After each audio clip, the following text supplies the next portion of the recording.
Hey guys, welcome back to my channel. आप सुन रहे थे मेरे साथ ए ब्रोकन हार्ट भाग 43। सोफी की बात सुनकर जिया ने जग में बचा हुआ पानी अपने सर पर डाल लिया। कुछ देर बाद वह झुंझलाई और फिर बिस्तर पर औंधे मुंह गिरकर अपने पैर पटकते हुए कहा, ओ मैं इतनी बड़ी बेवकूफ कैसे हो सकती हूँ। वैसे तुम अब तक ठीक कहा? सोफी ने अपने बिस्तर से गीली बेडशीट हटाते हुए कहा। मैं डेस्टिनी के साथ थी, जिया ने तकिए में मुंह छुपाए कहा। तुम फिर उस पिल्ले से मिलने चली गई? जिया, तुम्हारी जिंदगी में ईशान और उस पिल्ले के अलावा कोई और है भी या नहीं? सोफी ने अपने बिस्तर पर बैठते हुए कहा। सोफी की बात सुनकर जिया उठकर बैठ गई और कहा, ऐसा नहीं है सोफी, ईशान मुझे अपनी दोस्त मानता है और वो डेस्टिनी, उसका मेरे अलावा इस दुनिया में कोई नहीं है। और ये किसने कहा कि उन दोनों के अलावा मेरी जिंदगी में कोई नहीं है? तुम हो, लिली, आंटी, घोष अंकल और मिस्टर दयाल भी तो है। तुम समझ नहीं रही हो जिया, मैं ये नहीं कह रही कि ईशान बुरा लड़का है, पर न जाने क्यों मुझे लगता है जैसे वो तुम्हारा दिल तोड़ देगा। तुम्हें उसके इतना करीब नहीं जाना चाहिए। सोफी ने चिंता जताते हुए कहा। सोफी, ईशान अच्छा लड़का है, मुझ पर भरोसा रखो। अच्छा, मैं तुम्हें एक बात बताना तो भूल ही गई। जिया ने एकदम से एक्साइटेड होकर कहा। क्या? सोफी ने पूछा। ईशान रेडियो पर अपनी कहानी सुनाने वाला है, अपनी और माया की लव स्टोरी। और कितना मजा आएगा ना? जिया ने खुशी से चहकते हुए कहा। हाँ, क्या वो पागल हो गया है? उसे अपनी पर्सनल लाइफ ऐसे लोगों के सामने शेयर नहीं करनी चाहिए। सोफी ने कहा। ये तुम क्या कह रही हो सोफी? उसे क्यों नहीं करना चाहिए?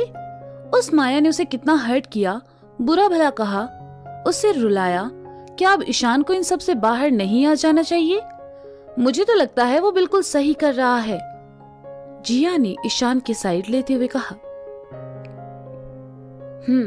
शायद, पर तुम इतना खुश क्यों हो? तुम्हें तो उन दोनों की कहानी सुनकर बुरा लगना चाहिए। आखिर तुम ईशान को इतना पसंद करती हो। सोफी ने कहा। हाँ, मैं उसे बहुत पसंद करती हूँ, इसीलिए तो उसकी तरक्की से खुश हूँ, और मेरे साथ तुम्हें भी खुश होना चाहिए। वैसे तुमने खाने में क्या बनाया है? मुझे बहुत भूख लगी है। जिया ने उठकर किचन एरिया की तरफ जाते हुए कहा।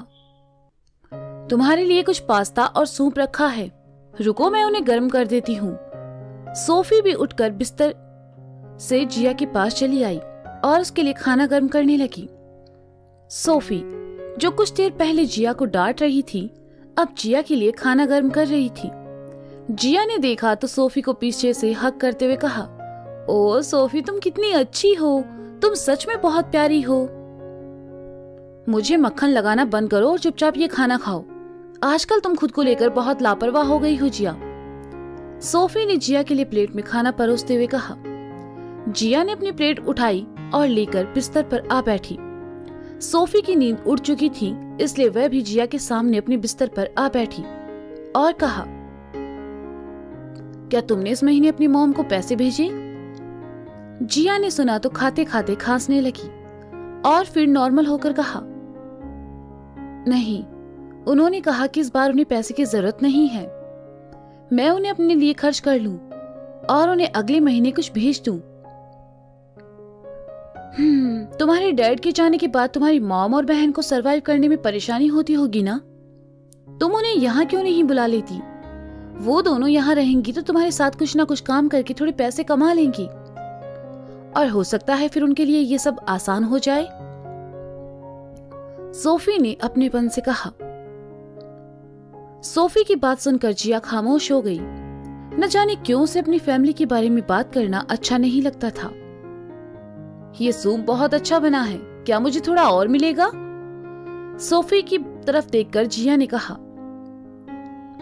मैं ले आती हूँ, सोफी ने कहा और किचन की तरफ चली गई। सोफी के जाते ही जिया ने गहरी सांस ली, उसकी आंखों में नमी उभर आई और मन बेचैन हो उठा। सोफी के आने से पहले जिया ने अपनी आंखों के किनारे साफ किए और मुस्कुराते हुए कहा, खाने के लिए तुम्हारा शुक्रिया। इसमें शुक्रिया कैसा, ये तो मैं रोज करती हूँ। इस वीकेंड भी मैं तुम्हें खाना बनाना सिखाऊंगी, वरना मेरे बाद कौन तुम्हें बनाकर खिलाएगा? सोफी ने कहा। उसकी चिंता नहीं है, मैं ऐसे लड़के से शादी करूंगी जिसे खाना बनाना आता हो। जिया ने कहा तो सोफी हंस पड़ी और जिया की आंखों में ईशान का चेहरा घूमने लगा। ईशान के बारे में सोचते हुए जिया मुस्कुरा उठी।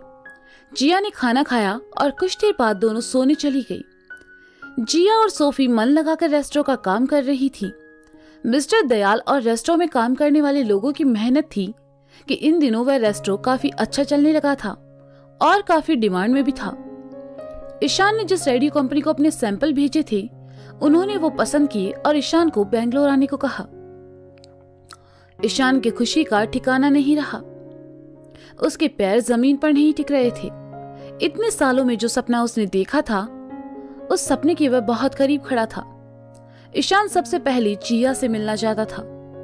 उसने कपड़े बदले, घड़ी में देखा बाहर जाने में अभी थोड़ा टाइम था, इसलिए ईशान जिया से मिलने मिस्टर दयाल के रेस्टोरेंट जा पहुंचा। ईशान रेस्टोरेंट में आया और खुशी उसके चेहरे से साफ झलक रही थी। ईशान काउंटर के पास आया और सोफी से कहा, हे सोफी, जिया कहाँ है? तुम आज फिर गलत वक्त पर आए हो। जिया अभी अभी घर के लिए निकल गई। उसने कहा उसकी तबीयत खराब है और उसे आराम की सख्त जरूरत है। सोफी ने कहा, क्या हुआ उसे? वो ठीक तो है ना? दरअसल इन दिनों मैं उससे नहीं मिल पाया। ईशान ने जिया की चिंता करते हुए कहा, हाँ वो ठीक है, इन दिनों उसने बहुत ज्यादा काम किया है। सोफी ने कहा, वो लड़की सच में पागल है, उसे अपनी जरा भी परवाह नहीं है। वो इतनी बेपरवाह क्यों है? ईशान ने कहा, क्योंकि वो दूसरों की खुशी में अपनी खुशी देखती है। उसका मन बहुत साफ है और वो हर हाल में खुश रहना जानती है, शायद इसलिए। सोफी ने भी ईशान की तरफ देखकर धीमे स्वर में कहा, हाँ तुमने ठीक कहा, मैं जाकर उससे मिल लेता हूँ। लिली आंटी मुझे अपने घर में घुसने तो देगी ना? ईशान ने कहा, हाँ अगर तुमने कहा कि तुम मेरे भाई हो।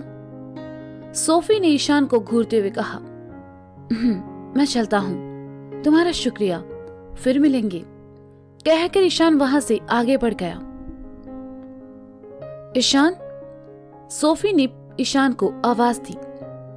हाँ, ईशान ने पलटकर कहा, जिया बहुत अच्छी लड़की है, तुम कभी उसे हर्ट मत करना। सोफी ने कहा, कभी नहीं, ईशान ने कहा और वहां से चला गया।